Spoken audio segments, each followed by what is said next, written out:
你會唔會覺得療愈一定係好舒適，好似做 SPA 咁呢？咁就答案就可能係唔係喎？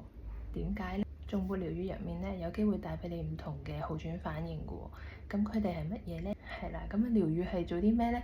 療愈其實就係將你積落嘅情緒啊、負面嘅能量，例如壓力啊、焦慮啊，喺嗰個過程釋放。心輪咁樣啦，心輪佢想走出嚟嘅啲能量咧，就會經過兩隻手啦，然後第一輪嘅話就會經過腳咁樣嘅。咁有機會可能係彈一下、彈跳啊，又有機會係麻痹咁樣嘅狀況咯。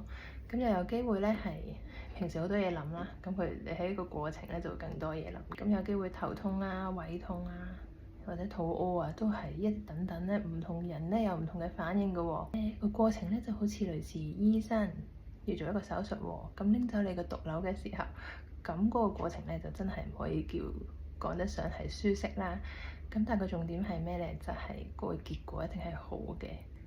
咁又唔使咁驚，係因為咩咧？因為我哋有3樣嘢，即係曬太陽、多喝水同埋做運動，係會令到好似身體促進呢個新陳代謝，好似一個排毒咁樣嘅。今日就講到咁多先啦。其實好多客應該都聽過我講好多次嘅，咁但係都好想錄一條片，就俾更多人去認識頌缽呢樣嘢啦。因為好多人原來聽都未聽過，究竟係乜嘢？係咪啲咩奇怪啊、邪嘢、烏雲嘢？其實唔係，佢係一個落地修行好好嘅工具。如果你哋咧有咩想知關於頌缽咧，都好歡迎你喺下面 comment 寫低，咁我就會回覆你哋㗎啦。拜拜。